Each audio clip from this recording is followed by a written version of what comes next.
It's the day we've been waiting for, Jack McMullen. It's the call up and it's top 100 prospect list breakdown day, I guess. We released it yesterday, but we're going to finally start the breakdown of 100 to 81. We've been talking about this thing for a while. There was a lot of delays, some on my end, some on the web development side, but I think it was well worth the wait, and I'm really excited to dive into 100 through 81 in this episode. Yeah, like I think if I were to grade this list, it's probably like a C, maybe C+. Yeah, I think that's good. I'll take that.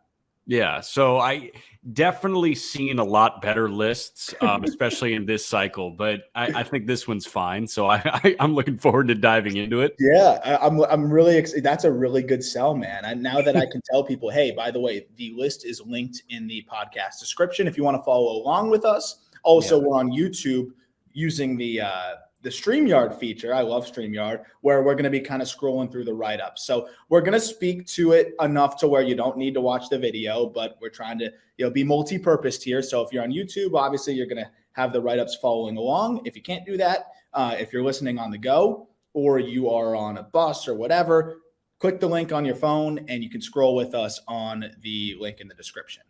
Yeah, what I will say is if you were to power rank our list, Pipeline, Baseball America, Fangraphs, and maybe Prospectus, we're certainly top 5 in that. Yes, list. And free.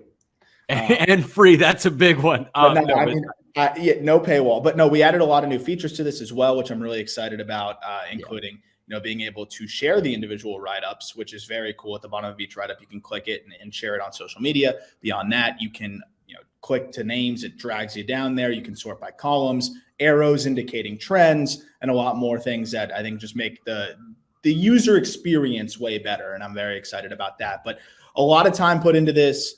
This is definitely the most, I would say the most comprehensive. I know we're going to say that every time, but more information that, was at our disposal for this list as we continue to just be able to, reach out and connect with more people that can, get us more information, more data, more looks, and, also just putting in more time on my end now that and more anecdotes. Thing. Sorry? And more anecdotes and more, understanding personal stories, understanding, guys, how they function in the clubhouse, things like that. That the more people you talk to, the more information, both on a spreadsheet and in person and one-on-one communication you gather. And listen, I know that, you put thousands of hours into this type of list. And I think what everybody experienced with the preseason list was this is as jam-packed with information as you will find anywhere across the industry. Now it has gotten more user-friendly. So there was no drop-off in information. Like there's more information now than before. Yeah. And it's also more palatable and more user-friendly. And it's not like you have to read the Odyssey to do it. You can click around and read certain chapters of the Odyssey.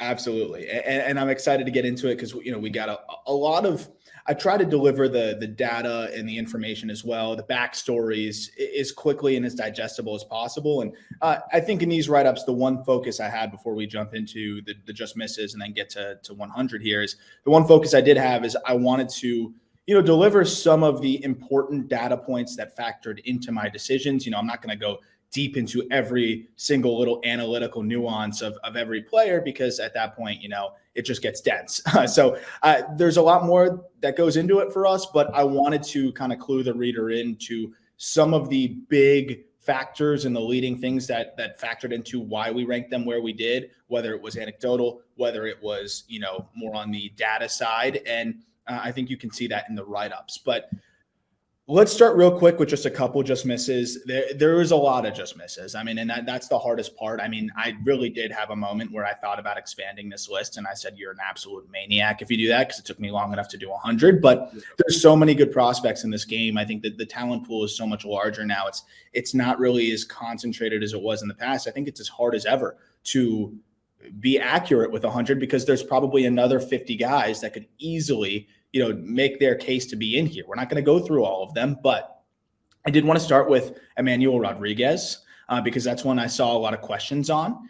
And that was somebody that was down to the final second here, where I really thought about it, really thought about it. And ultimately we went with, and you'll see in a minute here, we went with more of the closer to big league ready pitchers. If we're looking at, prospect value and just accuracy here, I'm going to go with the guy with success in AAA, who I think has staying power in a rotation over, Emmanuel Rodriguez is somebody that put up some really good numbers in a short little spurt before getting hurt again over, with the Minnesota Twins in, what was it, low A or high A? I don't have it in front of me. Low A. So it was a combination of the injury concern. There's some swing issues that I know will get exposed in high A. Very much struggled with changeups, likes to catch the ball out in front. He's got ridiculous bat speed, ridiculous raw power, but I want to spend a little bit more time on him because I know that's a guy that has a lot of helium. A lot of people in the collectibles hobby are investing in him. A lot of other prospect outlets have him very high. That's one that I'll happily, be late on just because I think there's too much risk there between the injuries. There's been several, and the approach deficiencies. The guy just really struggled with changeups, likes to catch everything out front. That's going to get exposed a little bit more. Could be a superstar, could be a great player, but I got to see more before I just start throwing him up the boards. Yeah, I mean, the only thing that jumps out to me about Emmanuel Rodriguez, and I haven't gotten much of a glimpse of him at all, again, under 50 games in low A this year before getting hurt, but 57 walks, 52 punch-outs in 47 games. That plays. It absolutely does. What was the strikeout rate, though? 52 punch-outs and 199 plate appearances, so about a 25% K rate. So he was walking in the high 20s. Hitting deep into counts. It's an approach that if he's doing that in double A, I love that. If it's in low A, that's something that the walks will diminish and the strikeouts will start to go up. If you're a guy that's consistently getting that deep into counts in low A with that many strikeouts already, that's the only concern. Hey, we are making terrible time if we're spending this much time on a guy that just missed. I know. Okay, a few more just to hit on real quick. Chase Petty, really wanted to put him in here. It was a close one with him. The numbers kind of ticked back in high A, but I think the underlying numbers were really strong. This guy, we've talked about him, 3 pitches now that he commands really well, a totally different profile than we thought. It's not the sexiest profile in terms of big whiffs and the electric arm that we thought he might be, but he's still pretty electric with much better command than we thought. If he has some success in high A double next year, that's a name to follow. Dax Fulton as well. I had him on here up until the last minute. Ultimately, Dax gets the axe because the fastball quality not quite there. The breaking ball was phenomenal. Might be a 70 grade pitch, and he carved through guys with that through the rest of the year. But when you lack a third pitch and the fastball shape is not there yet, margin for error is too thin. You got to rely on the breaking ball too much. That's a concern for me. There was a few other just missed I know that you're aware of. Anybody else that we should hit on before we get into the top 100? I mean, quick shout out on Fulton because that's a big guy, 6'7", 225, and he pitches like a big guy too. Absolutely. I think he's going to be great. It's just a little early to put him in there. Yeah, 100%.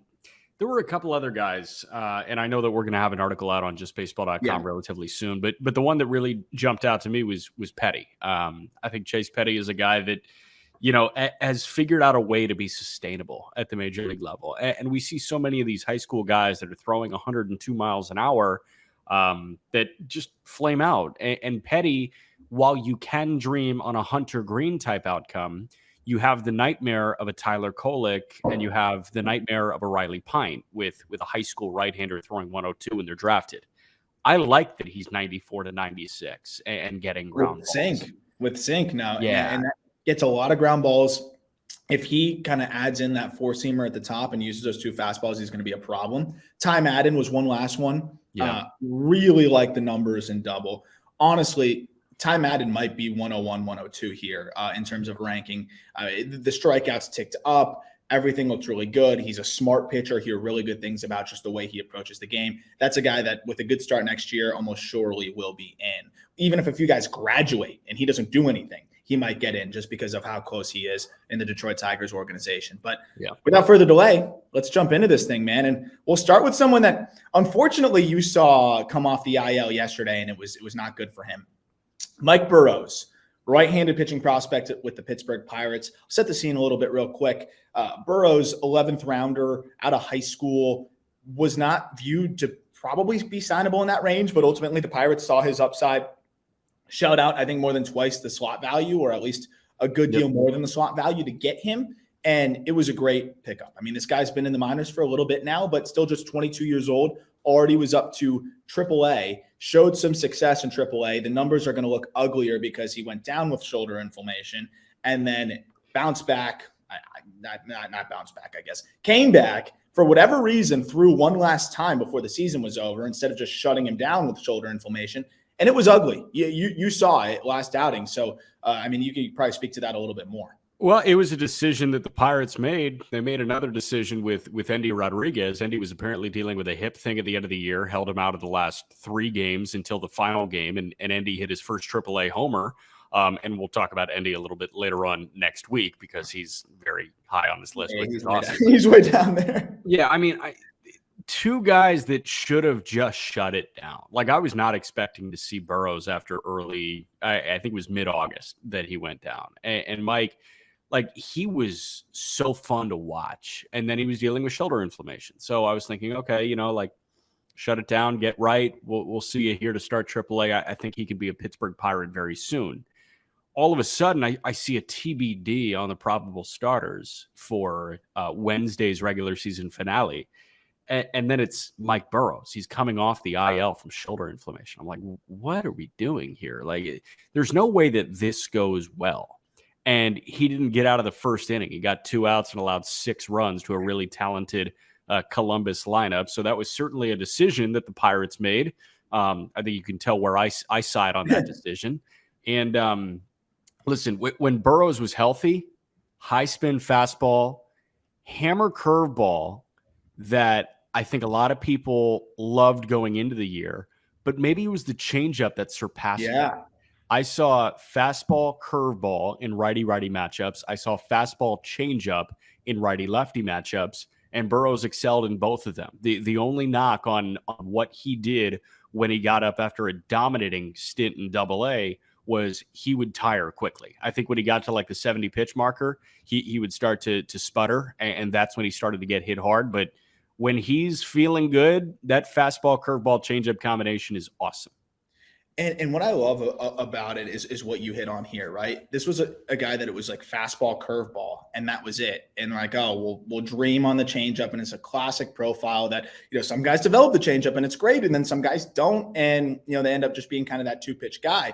Burrows, the curveball was good this year. I mean, you talked about it. You saw flashes of it being fantastic, but ultimately the changeup in certain outings was a more reliable pitch for him. And you look at a lot of the numbers, there were spots where he really used that pitch well, and it gives him a really good offering to get lefties out. Because yes, while the curveball is vertical with its break and it's going to work for lefties, you want to be able to throw something else that's not breaking towards those guys, because it still does have a little bit of that tilt to it. So I love that he was able to develop this changeup that significantly improves his long-term, I think, you know, perspective and outlook here. And you think he can get up by next year? I have 2024 there. I actually should probably adjust that to 2023. He'll probably be up next year. I just caught that in the write-up. But depending on the shoulder, that's the question. He didn't look great. Was the velo down in that last outing? What did you see there? I don't know. I didn't get the velocity readings. We were calling it from Indianapolis. It was in Columbus, and Columbus's feed did not give us the velocity. So I'm not sure what his velo was. It looked a little bit less lively. And the thing about Burrows' fastball is when it's on, it looks hard. He is a data darling that likes ingesting data, which is very fun to see from a pitcher. Where, you know, this was a guy that was drafted in the 11th round out of high school. Obviously, the stuff is not going to be that good, because if the stuff is that good as a high school right-hander, you're going to go first round. But He went 11th. The stuff ticked up, I think, because he pays attention to what he does and the correlation it has to spin and things like that. Absolutely. Lost my spot real quick on the top 100. So bear with me here. All right. So now we go to 99. And I mean, this is one that I asked you on at 99, because I've loved this prospect for so long. And when you look at what he's done this year, I'm like, okay, is this confirmation bias, or, you know, is it about time we put this guy in the top 100? And it's Robert Gasser, who is now with the Milwaukee Brewers, left-handed pitching prospects. Robert Gasser is awesome, man. Yeah. I just have loved seeing his progress through the minor leagues. He was someone that right out of the draft, I really liked the way he pitched. I like the built-in deception. The stuff has continued to improve. And I mean, Gasser, traded for Josh Hader as part of that larger package with Esteury Ruiz, who we'll get to in a little bit. He's got that just fastball that jumps from a weird release point, a nasty slider, and then he's able to mix in. They're not great, but when you don't have that definitive third pitch, at least he has two average third and fourth pitches that he can kind of alternate between depending on which pitch is more on in that given outing. Across the arsenal here, it's 55 fastball, 60 slider. I gave him a 40 present on the curveball, but he can still steal strikes with that. And then the changeup is flashed above average, 45 present. I think he can be a 55 from that tough release point. And the command has continued to get better. This is a guy you saw in person recently too, right? Yeah. So Gasser, I like the command. And I think that he will be a 55 command guy. Where he started to hit a snag command-wise was when he got the late bump to triple, which was crazy. Like, I was not expecting him to be a AAA arm, but he got the bump and he survived. It wasn't great. He had a 4.4 ERA across 5 starts with Nashville, but AA was too easy for him. He gets traded. He goes to Biloxi, which is totally a hitter's park, and he dominates across 4 or 5 starts. He had a 2.2 ERA. So he obviously deserved a bump. He got the bump, and the walk numbers climbed there in AAA because he's facing very talented hitters in AAA, and he's facing guys that are legitimate pros that, see that slider, and instead of saying, oh, damn, that's really good, I'm going to try and make contact with it, they say, oh, damn, that's really good, I'm not going to swing at it. Yeah. And that's the big difference between a AA and a AAA hitter. A AA hitter, on average, might be a bit more talented, but a AAA hitter is better because they've been around longer. Absolutely. And the reason why I believe in the command side of things as well, man, is this is somebody that you look at what he was in college. He was a upper 80s pitchability guy, built-in deception was kind of how he got outs. And now his stuff ticks up to 93, 96. And he still has that, innate ability to just get outs because he had to, find ways to do it outside of just the challenge you with his best stuff. Now he can challenge you with his best stuff, but when you face that more, those more advanced hitters, he still has that deception and that pitch ability. That slider in the upper 80s is a great pitch, but like you said, challenge to command it more, and I think he did that down the stretch over the last couple outings. I'm a big fan of Gasser. I think he's going to be a really solid number 4 type of starter. He'll show you flashes of a number 3 if the command is there, but just another solid rotation piece for this Milwaukee Brewers organization, which, by the way, we'll talk about it as we go through this entire top 100. A lot of names in here, a couple guys that we considered even on the outside. And I think it's a testament to how much this system has improved. This was one of baseball's worst systems not long ago. Yeah, 100%, man. I mean, they're talented, I think, 1 through 15, right? 1 through 10, 1 through 15. They've got guys that can crack the bigs. Absolutely. And this is another one here. At 98, we have Luis Matos of the San Francisco Giants organization. And Matos was somebody that I almost left off because it was a lost season for him. But I figured it would be probably too reactionary given how high I was on him going into this year. And that's one I'll have to wear to a degree. But Matos had a phenomenal season last year. In low A. And this is somebody that at 5'11", 170 pounds in what is really a frame that has more room to add muscle, has already put up exit velocities as high as 111, 112 miles an hour. You're looking at him and you're like, oh my gosh, there's so much power to dream on here with this guy.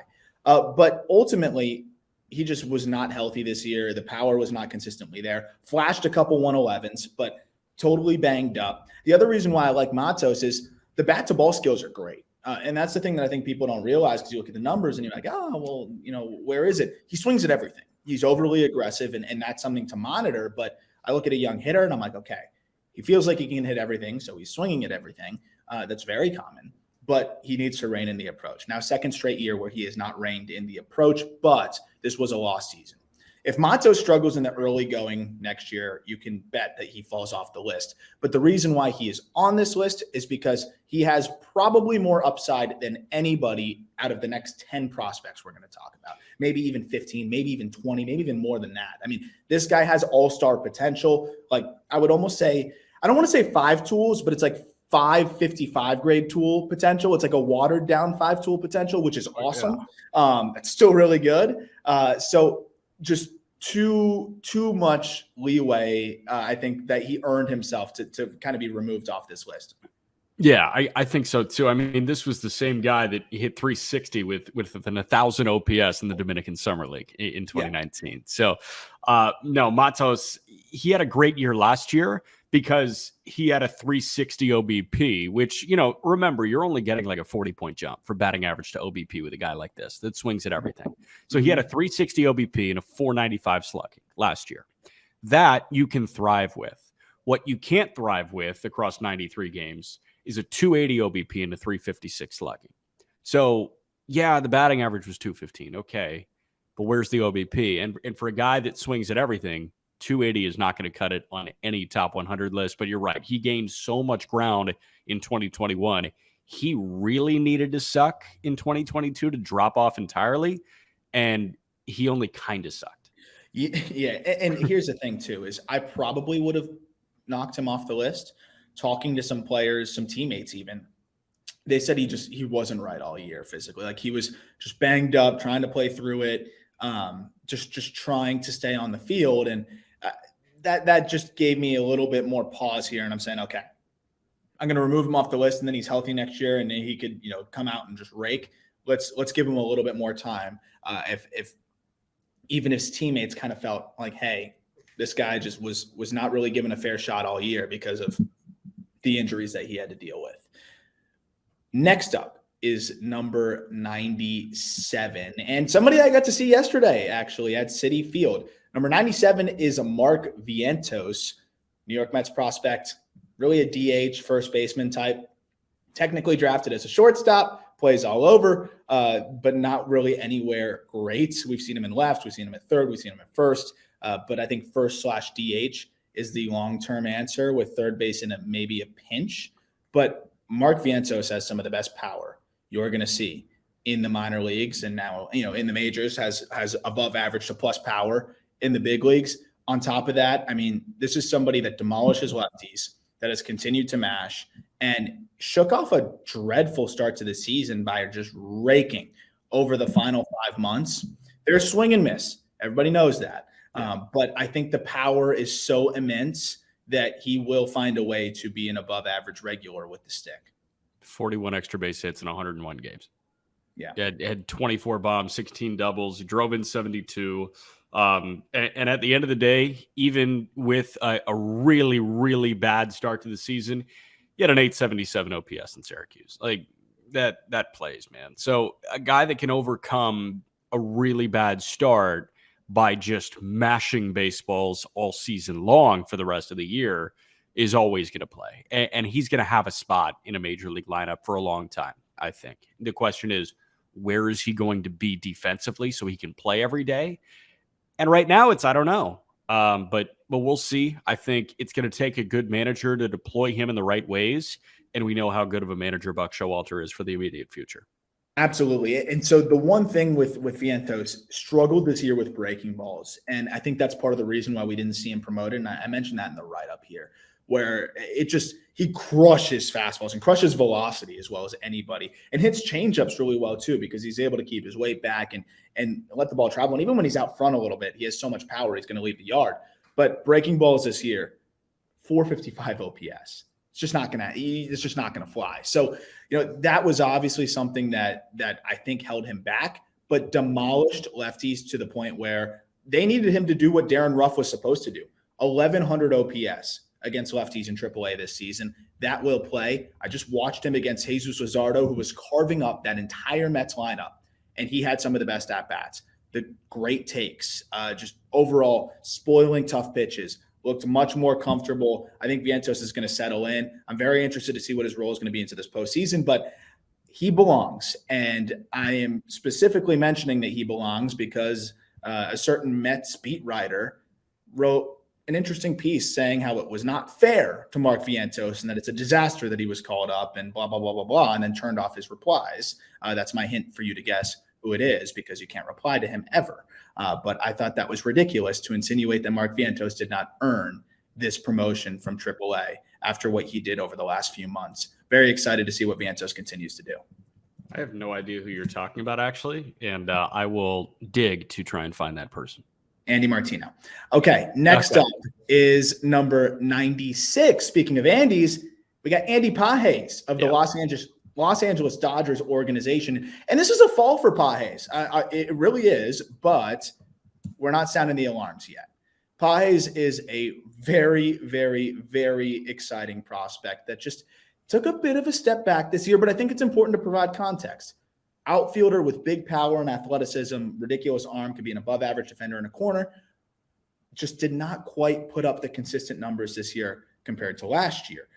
However, it's a big jump from high A to double A. And this is somebody that is so pretty freaking young for the level and still hit home runs. So I was surprised to see Pages fall out of some top 100 lists and fall further. For me, ultimately, it was just a combination of a little bit of swing and miss concern, not quite building on last year as much as I'd like to see, but easily could justify putting Pages a little bit higher. Still has hit over, 56, 57 home runs over the last 2 years. This guy's got silly power and above average defensive ability in the corner.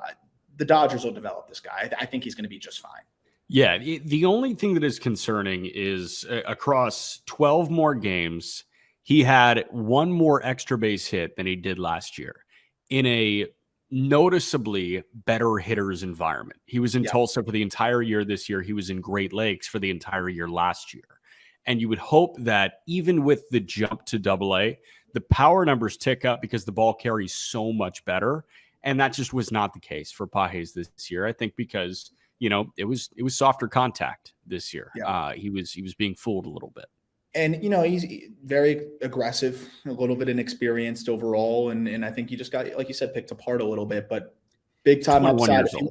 If he went nuclear next year, I don't think either of us would bat an eye. The reason why he's further down here is just a little bit of a step back, risk, and just really talented guys in front of him. So, I mean, that's really what ends up, factoring into this thing. But again, somebody with big time helium potential to get back to where he was last year. But I had him pretty high going into the year. I was expecting more of a breakout overall to build off of last year.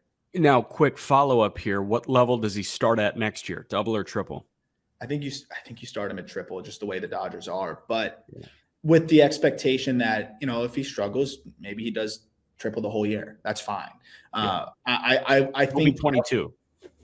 Right, like just give him the whole year there. They did it similarly with Vargas. I know Vargas raked at every spot, but I think they're okay with a prolonged stay in triple where he's really going to get the best. I think the best way to get equipped for the big leagues is just way more at-bats against guys that were formerly in the big leagues. And if he gets eaten up a little bit, that's fine. I'd rather him get eaten up in triple than have a 120, 125 WRC plus and double and, show flashes. Like let's see you sink or swim a little bit. I think he's the right guy for that. And I'm very interested to see how he does next year. Do think the defense is an underrated aspect of him, though. Yeah, 100%. He's a good defender that can survive in center, but he's best equipped for right field. Absolutely, with a 70 arm, which is fun to watch.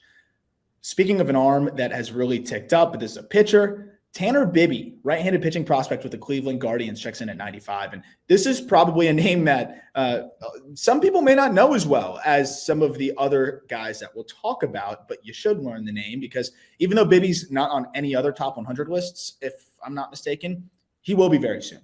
Bibee, a classic Cal State Fullerton strike-throwing prospect that the Guardians scoop up. Shocker. They scoop up the guy that has the pitchability, and guess what?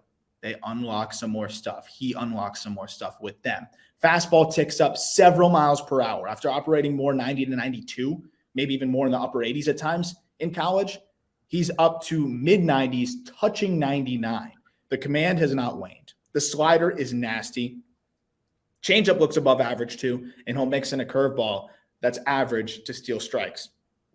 This guy's a top 100 prospect, even though he probably doesn't have ace upside, obviously, but I would bet a lot of money on this guy being a certifiable, just consistently solid big league starter. I think he still has number 3 upside, but I mean, this guy's as good of a lock to be a number 4 starter in the big leagues, I think, as you're going to find. There are so many of these dudes in Cleveland. It's utterly incredible how many of these dudes the Cleveland Guardians have just working through the farm right now. And we talk about Logan Allen. We talk about Tanner Burns. We talk about Xavier Curry. You can mention Hunter Gaddis. You can mention Doug Nikhazy. You can mention Tommy Mace. Tanner Bibee had as strong a year as, really many other guys. Will Dion, another guy that just missed. Will Dion was electric between low A and high A this year. And Bibee, he had a 2.59 ERA across 12 starts in high A with Lake County. And Bibee was missing bats. 13 Ks per 9. He wasn't walking very many people. So what happens? He gets the bump to double. The K rate goes down a little bit, but somehow these guys are getting fewer hits against him. Like he dropped his hits per 9 by over 1. So the ERA got better. He was technically a better pitcher in Double A, which is just bizarre to me. So Bibee is a guy that thrived one way in high A, thrived a totally different way in Double A, and I think he's going to thrive in the majors. You see the part I have highlighted on the screen right now, which is he landed his changeup for a strike 70% of the time this year. So, that's his third pitch. If your third pitch is a changeup that you're landing for a strike 70% of the time. Okay, and hitters know that he's landing it for a strike 70% of the time, and they're still not doing shit with it. A 426 OPS. That's the thing. When you throw a pitch for a strike 70% of the time, it might get hit hard because you know that it's going to be in the strike zone more often than not, and it's not. That's the mark of a really good pitch. Yep. And he just keeps it in a great spot, and that's what's most impressive. It's not the nastiest changeup you'll ever see. It's good, has late fade. But if you dot it lower outside corner, then you dot it. And there's nothing that people can do about it. And the fastball works really well off of it. This guy's going to have major helium. Just watch. Just watch how much more you're going to hear Tanner Bibee's name in the next year or so. We go up to number 94 here, and it's another right-handed arm with big-time helium. It's Gordon Graceffo, right-handed pitching prospect with the St. Louis Cardinals, who this guy does a little bit of everything. He's got a really solid fastball, nasty slider as well, and an above-average changeup and above-average command. So similar to Bibee, also mixes in the curveball to steal strikes. And Graceffo, man, this is a name that I think we've just heard so much this year. I think a lot of people have really fallen in love with him. He's another dude that saw a major jump from college at Villanova, if I remember correctly, to now in the professional ranks. Just seeing the stuff tick up, pitchability remained there. 6'4", 220, big guy. You can bet on this stuff kind of sustaining through the course of the season, sustaining deep into starts. He maintains his stuff well, low effort. I'm a big Graceffo fan. I'm definitely buying what he's selling, and it's been pretty fun to watch him operate with the mid-90s fastball, the plus slider in the upper 80s, and then he'll mix in two solid third and fourth pitches there with above average command. It's just so refreshing watching like 3-4 pitch guys that can command it when we're talking about top prospects, because it's just rare. It's just rare, but it's becoming less rare, I think. We talk about the cyclical thing.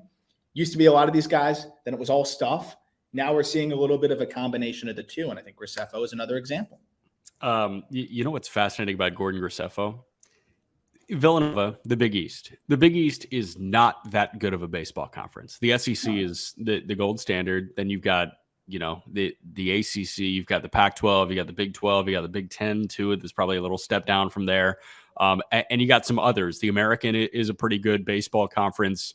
And you've got a couple down south, right? The SoCon, the Missouri Valley is a pretty good baseball conference too. The Big East is never the conference that you think of that produces top flight baseball talent. So think about that. Big East hitters, obviously a lot worse than the professional hitters that Gordon Graceffo has seen in his minor league career.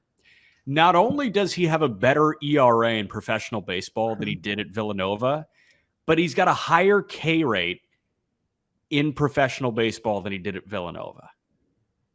How does that work? What's the correlation between the two? Stuff ticking up like crazy, man. Wild. He was upper 80s guy. I actually, it's funny enough, I was talking to one of his teammates and at Villanova, family friend, ironically, and he played with him.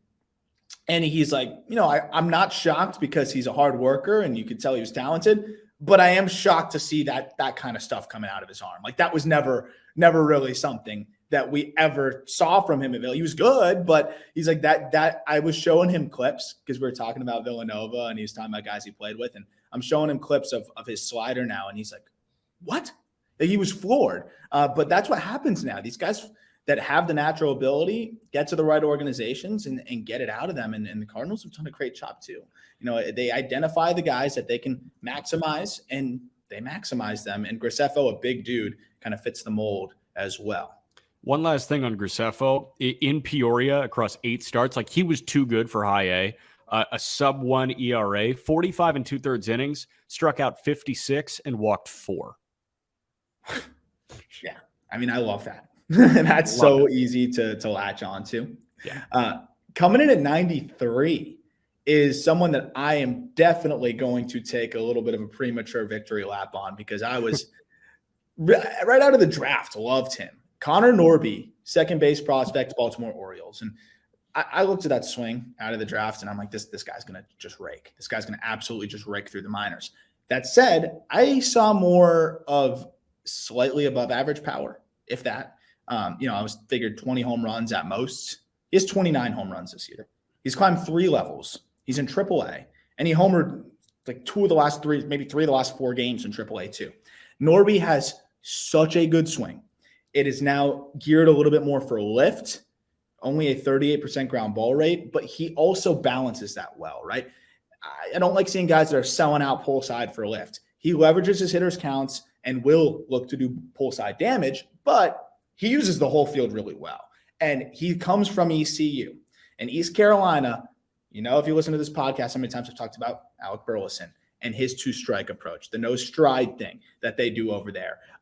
And this is another guy that is just a perfect example. East Carolina churns out hitters and guys that can do the no stride with 2 strikes, but also just have that adaptability in the batter's box. It seems like that's exactly what East Carolina looks for. That's exactly what they look for in their hitters. And they continue to churn out really good prospects, much like Burleson. He climbed 3 levels, right? All the way up to AAA so quickly. Norby does the same thing. I don't think it's a coincidence. And this is a really, really, really good hitter that I'm sure you'll add some more on the stats. No, I mean, if you hit 415 at East Carolina last year, like you can probably thrive in minor league baseball. East Carolina is a power in the American Athletic Conference. And I mean, 121 games, had an 886 OPS. And if he can hit 280 and have that power impact that he does, second base is a really thin offensive position. Yep. He immediately becomes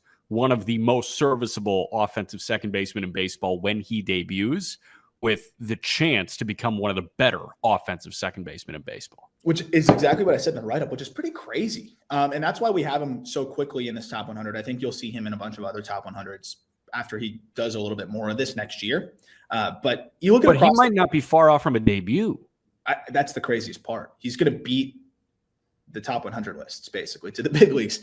50 to 55 hit tool, 50 to 55 raw power, 50 to 55 game power, 50 run, 50 field. Like, this is just another prospect that it's balanced across the board with the intangibles, with the natural field of hitting instincts, good swing decisions, lifts really well. I think this is as safe of a prospect. When I wrote up his draft profile, I said, this dude screams big leaguer. And I mean, this dude screams big leaguer. Yep. Yes, he does. Shout out Cliff Godwin. He's Carolina's coach. Guy gets it done. Gets it done, knows how to preach. It doesn't work for everybody, but for the guys that it works for, that approach, it really does work. A la Tristan Casas, Bo Bichette, and others. Yeah. 92 is Esteury Ruiz, another guy who came over in that Josh Hader deal. So 2 top 100 prospects for the Milwaukee Brewers in that Josh Hader deal. Esteury Ruiz, when we've talked about him a lot on the podcast, we don't have to spend too much time on him, but I mean, every time I've been waiting for him to like slow down, maybe come to earth a little bit, he just hasn't. And I think we can kind of believe that Ruiz is going to be an above average bat. It's more of what are the other things in his game? How are those going to translate at the big league level? What kind of defender is he in the outfield? Because he was formerly an infielder, now moves to the outfield. We know he has elite speed, right? He stole 70 bases this year, maybe more than that at this point. Stole 85 bases. Are you serious? 85? 85. Jeez. Okay. Stole 85 bases this year. We know that's going to be a part of his game. I think you can believe that there's at least average hitting ability with a little bit more. I think you can believe in at least average power here. But what are we getting from Rui? What kind of player is he? And that's kind of the question here, because if he's not a phenomenal defender, if the offense is not as exciting as it is in triple, then it's a unique profile that's tough to peg. That said, when you do what he did this year, it's too good to ignore, especially in the upper levels. I think he's going to find a way to be valuable, find a way to hit enough with some decent power. And I mean, again, when you hit 332, 447, 526 with a 17% K rate and 12% walk rate in AAA, I'm in. You just can't refute that at 23 years old. Yeah. I think he's really going to benefit from the pitch clock being implemented next year in Major League Baseball. I think stolen bases are going to really benefit from the pitch clock being added in Major League Baseball. And this is a guy that played 17 games at the big league level between San Diego and Milwaukee and stunk. He was bad. He was getting on base at a 194 clip in 36 plate appearances. But when he was in AAA ball, again, 85 stolen bases in 99 attempts. I wish he got to 100 attempts. But he did not. He was one shy.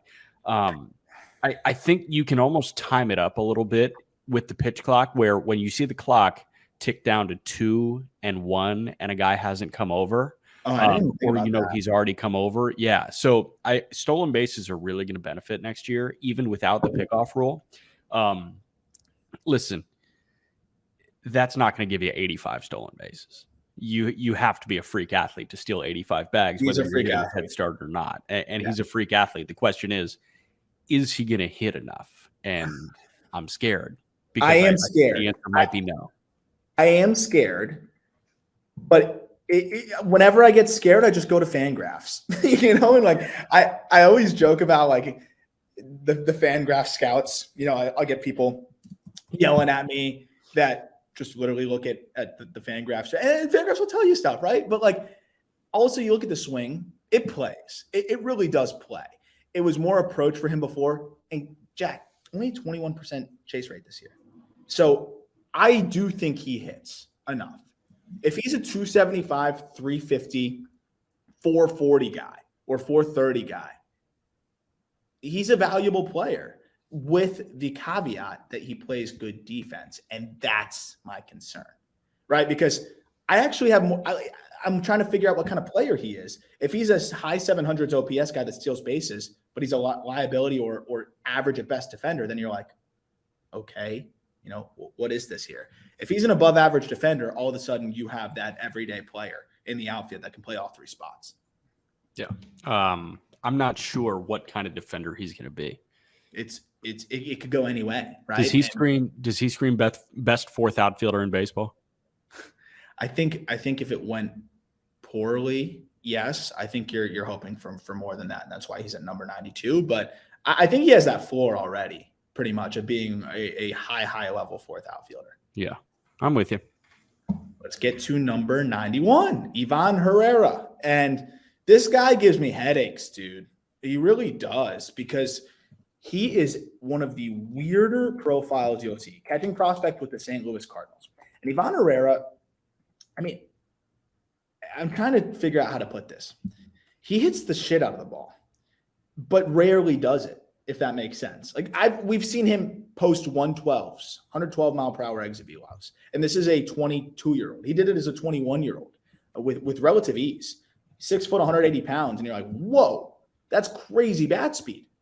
But he had 6 home runs in AAA this year in 65 games. Last year in AA, he saw that power tick up to 17 homers, but just such a pull-happy approach out and around everything. It's concerning to me. That said, I mean, he still put together a pretty good offensive season for a catcher, 268, 374, 396. He has great bat-to-ball skills as well. He's just a tough profile to peg. Production hasn't quite been there, but there's just too much to like here with the bat, and of course at a premium position. The weirdest thing to me was this guy, like, he didn't play that many games, which was really weird. Yeah. And I was looking to see if he had any IL stint at all, and the answer is no. He just didn't play that often.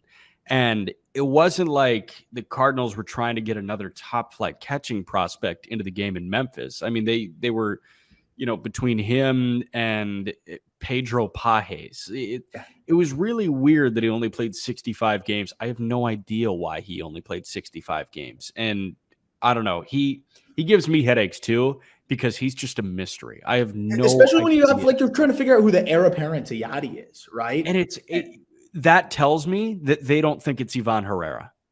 Yeah.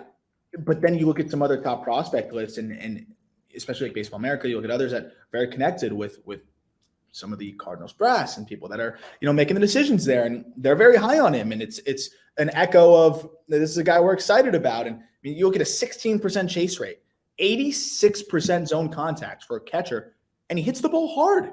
It's like he hit a home run this year, Jack, 111 miles an hour, 458 feet. Like, where is that? Where is that? It's just randomly he flashes it, and then he's back to roll over to third or like spray the ball. And I just don't know what he is. 51% ground ball rate. And what's so weird is they are like taking their sweet time with Herrera when they're pushing the shit out of Walker and Wynn. Dude, and that's it. And I don't want to question the Cardinals in terms of like, they know what they're doing. They know what they're doing. But Tink Hence, we'll talk about him like in 2 days. But why is that guy in low A all year? Look at his numbers. It makes no sense. So the Cardinals do some interesting things. Hard to read. This one was surprising to me, but he's still too talented to not be a top 100 prospect. Yeah. Moving into number 90, Spencer Steer. Talked a lot about him in the past, so we don't need to go too deep into this one. Cincinnati Reds prospect, traded over from the Minnesota Twins in that Tyler Mahle deal. I mean, there's a lot to like with Steer. High floor. Ceiling, limited. Floor, high. Above average, regular. I think one of the safer bets to find there. Above average field to hit.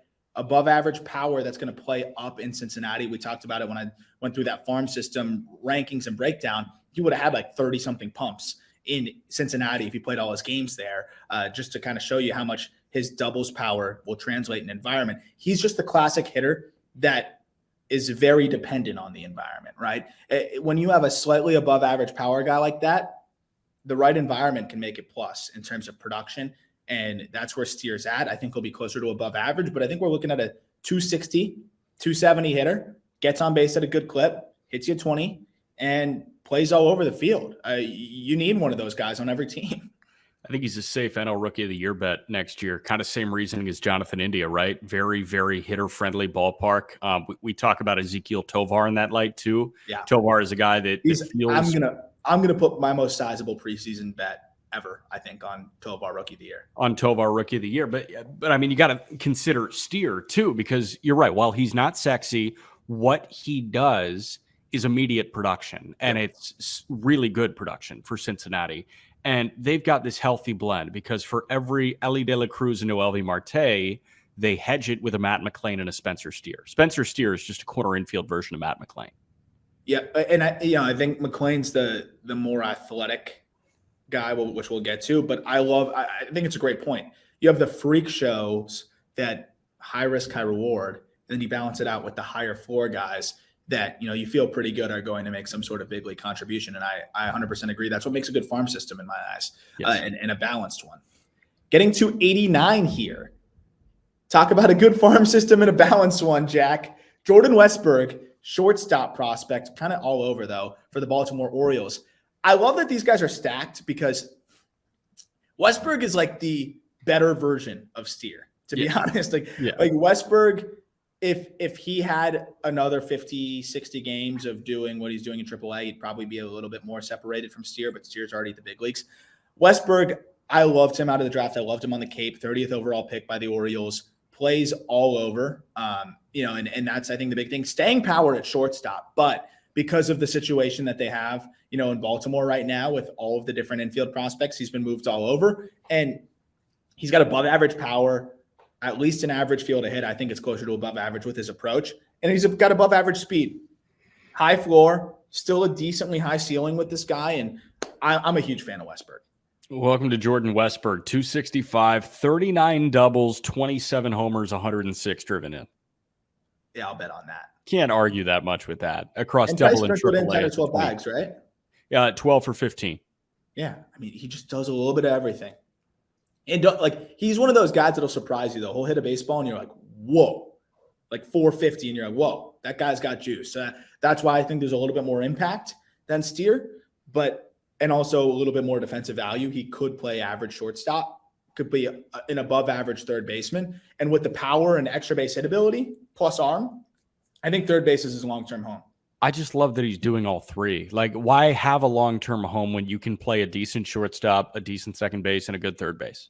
Dude, for another episode, because, you know, we got 8 more guys to get through, but what the hell are the Orioles going to do? I cannot wait to see what you do with, obviously Gunnar is not going anywhere. And I'm not insinuating that any of these guys go anywhere, but what do you do with Norby, Gunnar? You got Westburg as well. Kobe Mayo struggled at the end of the year, but he can get in there. I mean, Terrin Vavra's even earned himself a little bit of a look. You've got Mateo already there. And then even in the outfield, you got Kauser, you've got Stowers, you've got Kjerstad, who hopefully will be a factor. And then the guys that are already there on Hayes, Mullins, Santander. It's pretty freaking crazy what they've got then. I think they're going to be busy this offseason. Westburg is one guy I could see being dangled, but I'd imagine that they'd rather deal Norby or somebody else for pitching because Westburg's versatility is just too fascinating. One note on Norby, though, to go back to, played some left field at the end of the year. Something to watch there.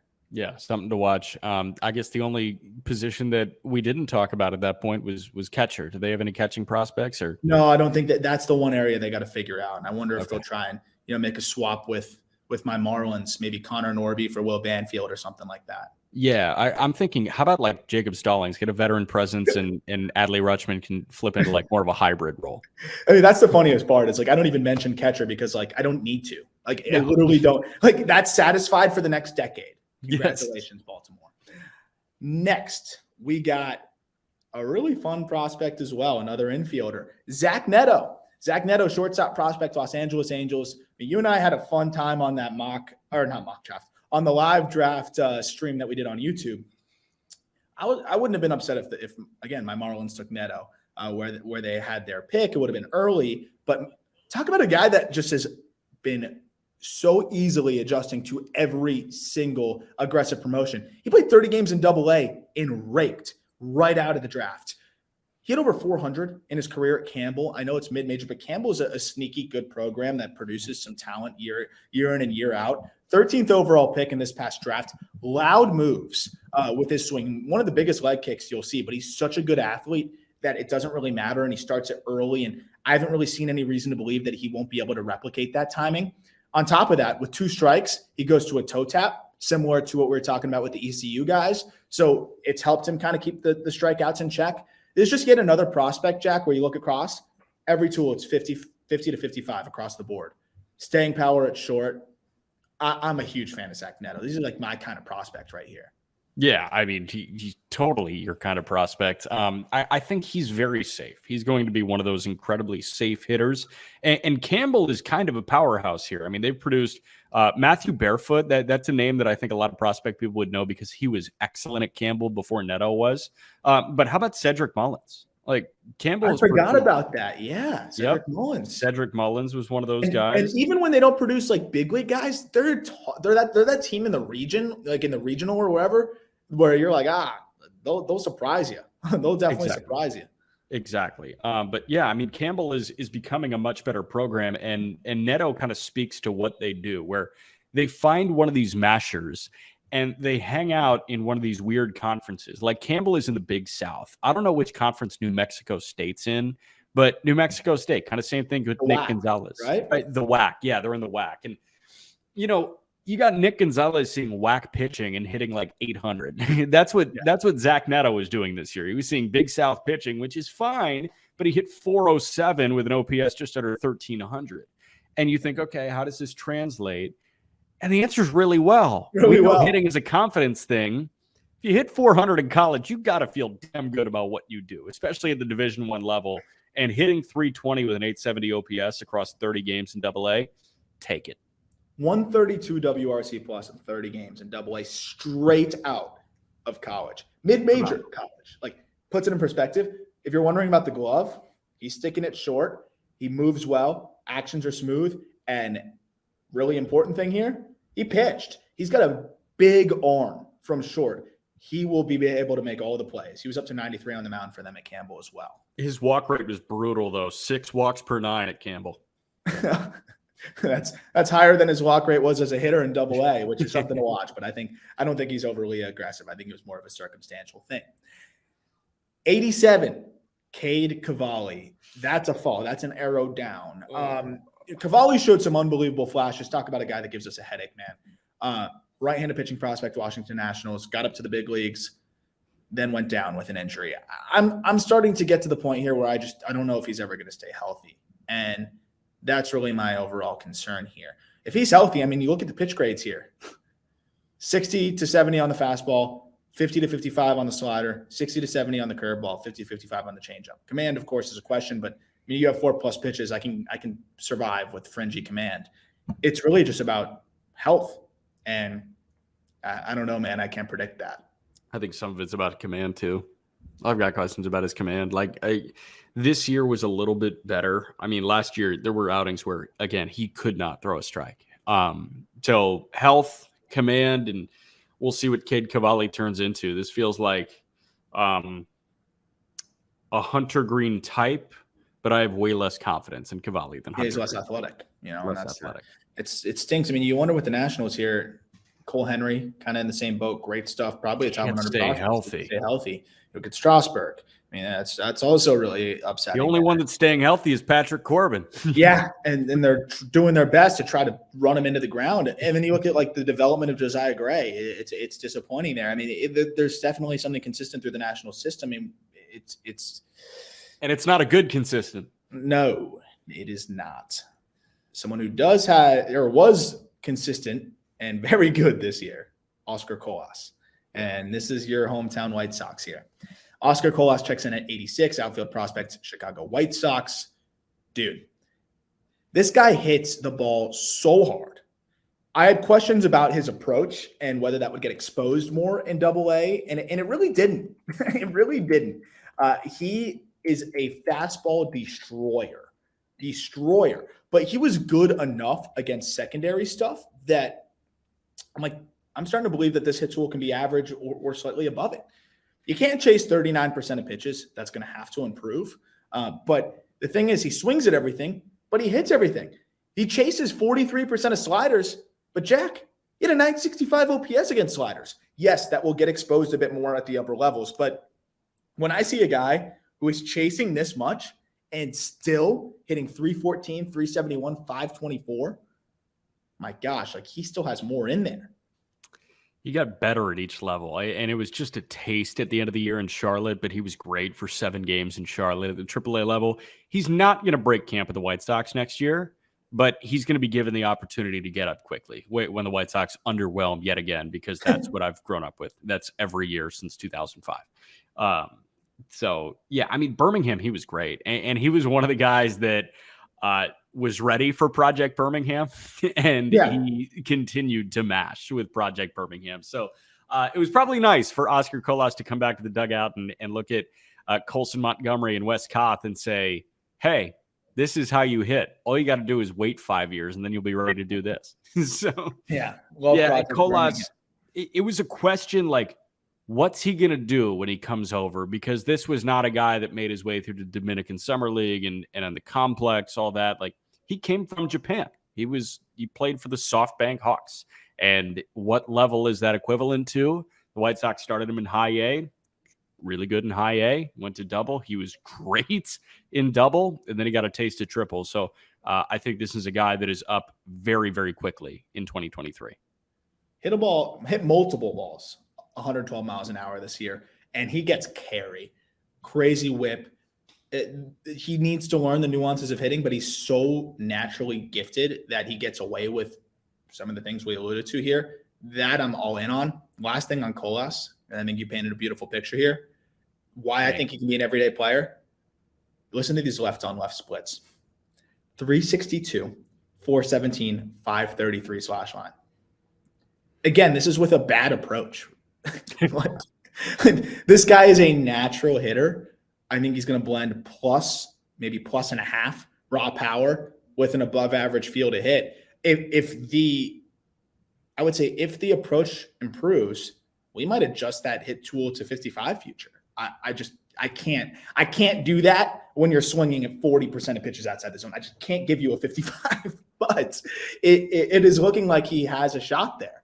I'm really excited about him. I've got a few of his cards too, which I'm pumped about. Yeah, and the raw power benefits him, and the build, like he can put a shitty swing on a ball and still hit it a pretty long ways. Majestic homers, which I think people will really enjoy watching when he gets up to Chicago. Oh, yeah.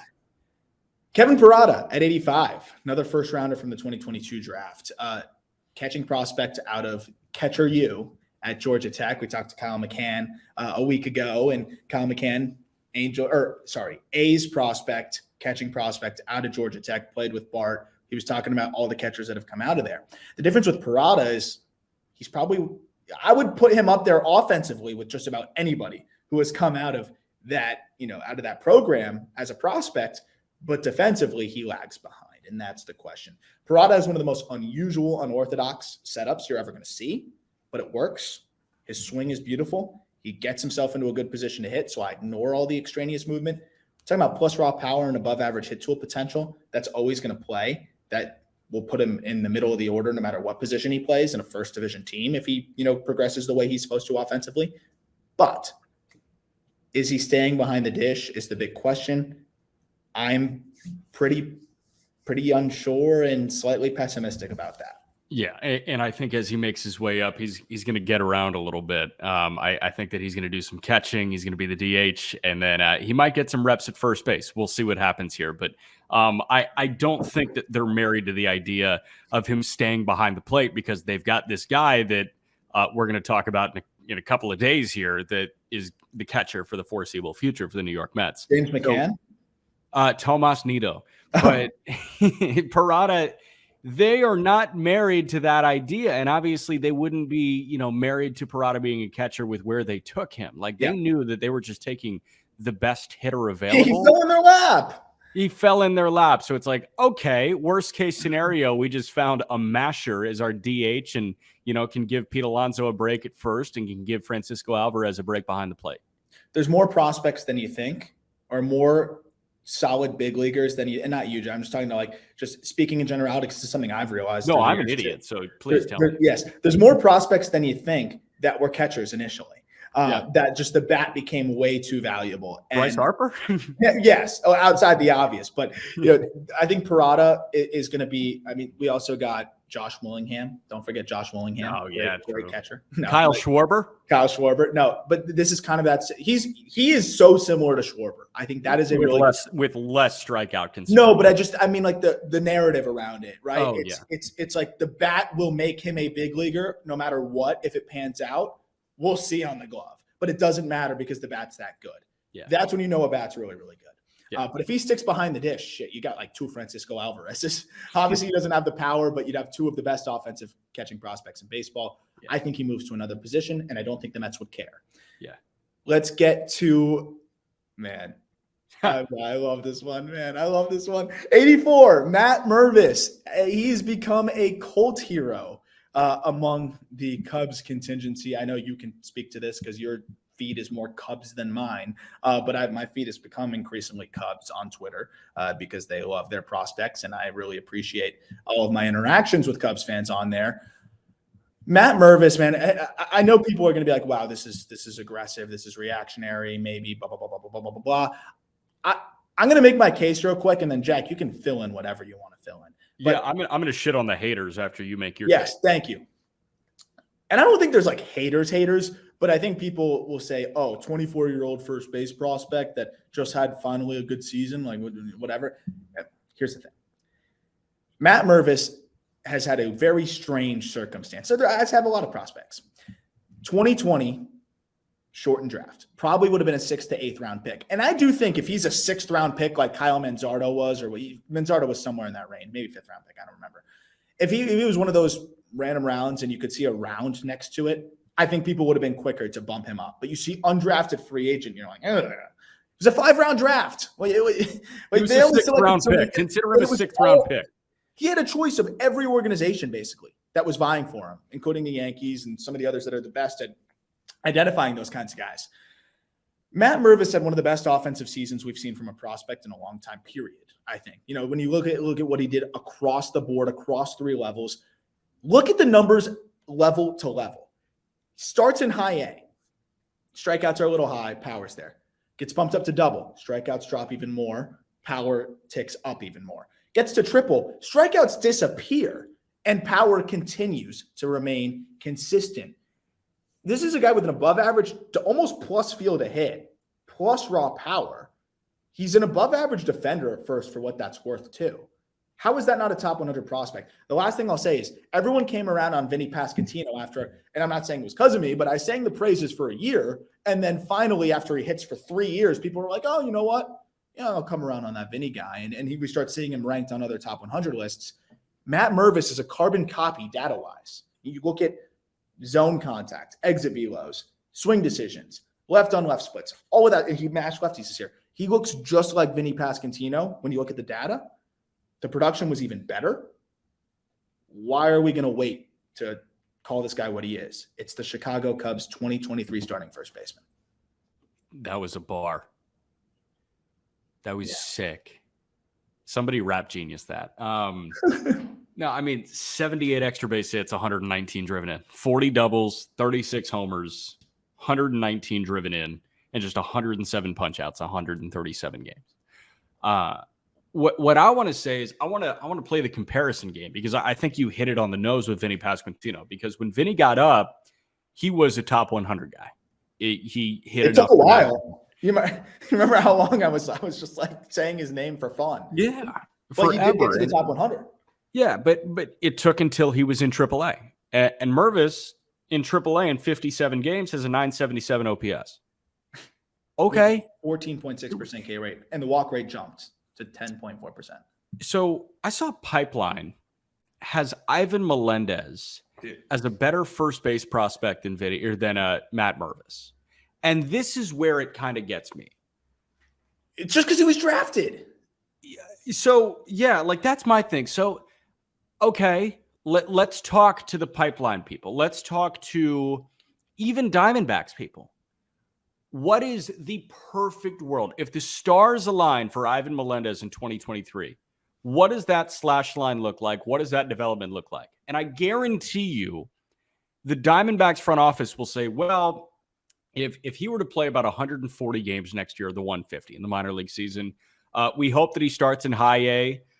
We hope it's a quick stint there, maybe a month, gets up to double A. And if he thrives there, hopefully give him a taste of triple for a month or two. And we would hope for low 300s.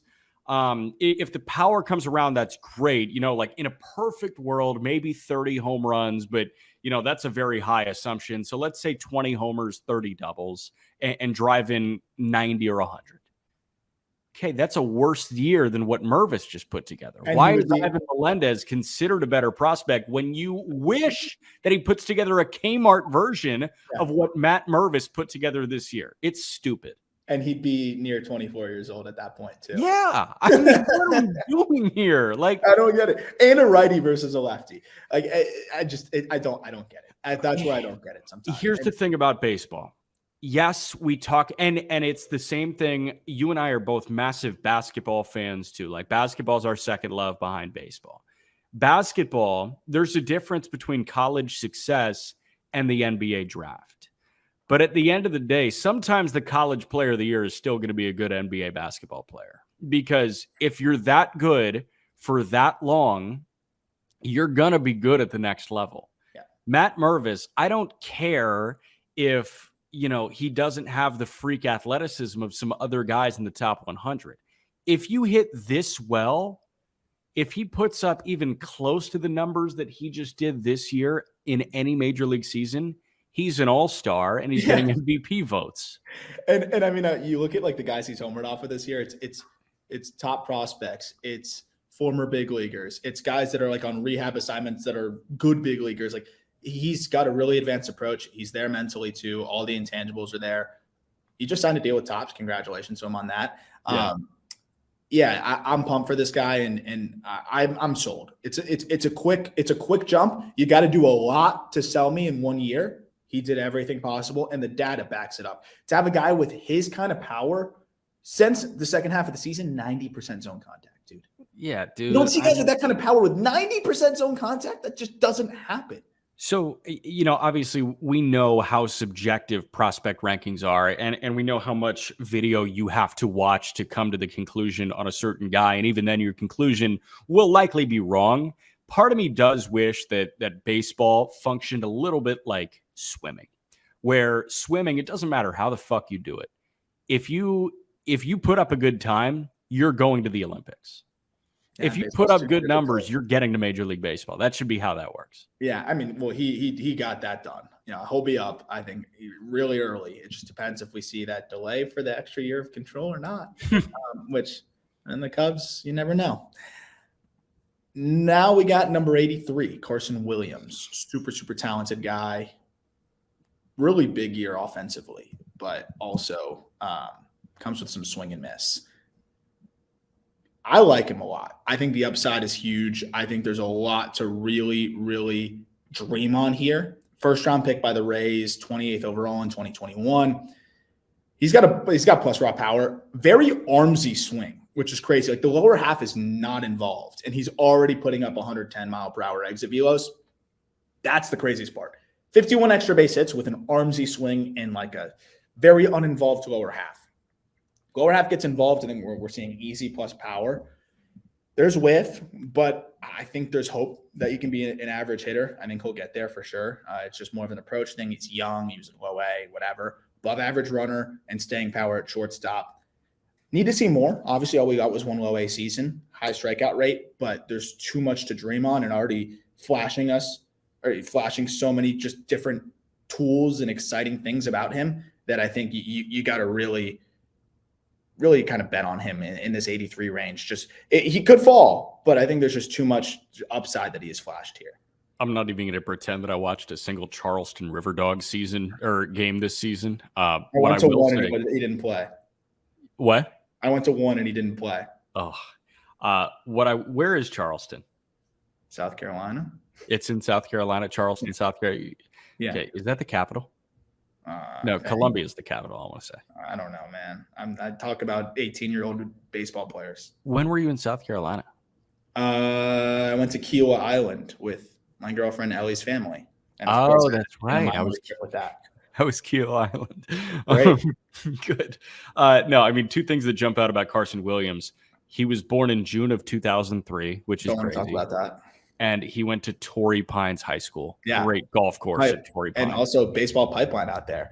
At Torrey Pines? Yeah, a lot of good talent. So he's super gifted. I can't get too deep into it because it's just like he's still so far away and so raw, but a lot to dream on. And if he gets that lower half involved, look out. Sweet. Now 82. Kevin Alcantara. This guy's a freak. 6'6", 200 pounds. Chicago Cubs outfield prospect. He came over in that Anthony Rizzo trade, and he put up a really good year in low A. And I think you have a lot to dream on. You could dream on this guy as much as anybody out there. 6'6" with already above average power. You could dream on even more. He moves well, above average runner, can play all three outfield spots. And I mean, I just can't wait to see what he does as he continues to fill out a little bit and gets challenged a little bit more in the higher levels. The Cubs are being very cautious and slow with him. I get that. But this guy has the upside of just about anybody you're going to find as well. We talked about Matos. This is probably where I cut it off in terms of upside. Williams and Alcantara, those guys have probably more upside than Matos as we start to get to the top 70, 75, 80 guys in this list. Yeah, I just like – it's hard for me to form a sound opinion on Kevin Alcantara because I think that his body is going to change so much as he continues to move through the minor leagues. I don't think that he's going to be a 6'6" lank machine and he looks like Slender Man and he's got a long swing. Like, I think there's a chance that he puts on 20 pounds this offseason and becomes this masher and puts up Canario type power numbers. And Canario's a much smaller guy than Kevin Alcantara. Yeah. No, I totally agree. And I think the fact that we're seeing him already with 15 home runs, because when the guys are this long and lanky and it's really hard to get into that power at a young age. I always think of Brennan Davis, his first season. I mean, it was just like, I would think there was nothing behind it because they're just trying to control their long levers, and there's just not that much strength there yet, and it's a wiry frame. And Alcantara's already tapping into it, and he's already hit some balls really freaking hard. If he adds that muscle like you're talking about, sure, he slows down, he goes to a corner, that's fine. He's still going to move well. He's still going to move well. He'll be an average runner, but he will move well for his size. He's got a great arm. He'll have 40 home run upside, I think, if he puts on the weight that you're talking about here. I think Jed and Carter Hawkins, Jed Hoyer, Carter Hawkins, the two kind of main cogs in the Cubs front office here. And we're going to get to Pete Crow Armstrong here in a moment, but why do you need to keep Kevin Alcantara in center, right? When PCA is the center fielder for the next dozen years, Brennan Davis can still play an excellent center field. He won't go anywhere. Allow Kevin Alcantara's body to change and tell him, hey, you're going to be the right fielder for the Chicago Cubs for a decade. We need you to put on 20 pounds of muscle over the next 6 months. Do it, and you'll see the home run numbers shoot into the stratosphere. He could turn into one of the power hitters in the minor leagues. Yes, easily. Swing is surprisingly, it was long on him early in the year, but he has found a really good way to stay short for how long he is. And when you have those kind of levers, we've talked about it, you just generate so much more bat speed and whip. Add the strength to the equation, he's going to be a joke. He's going to be a literal joke. That's why I have 70 future raw power, which I hope he gets to. Yeah. Last guy in this episode before, the next episode will be 80 to 61. Yeah. 81 here. Ceddanne Rafaela. Talk about another really emergent prospect. Boston Red Sox outfielder, but really all over, and a plus defender no matter where you put him. I thought, really going into this year, he seemed more like someone that barely even knew about, really not on anybody's radar. He was a $10,000 international free agent in 2017. Him and Brian Bayo, combined for like $30,000 in international free agent signings, while they shut out millions for other guys. Just the way Rusney Castillo. But this is a really interesting prospect that I know the Red Sox are really excited about.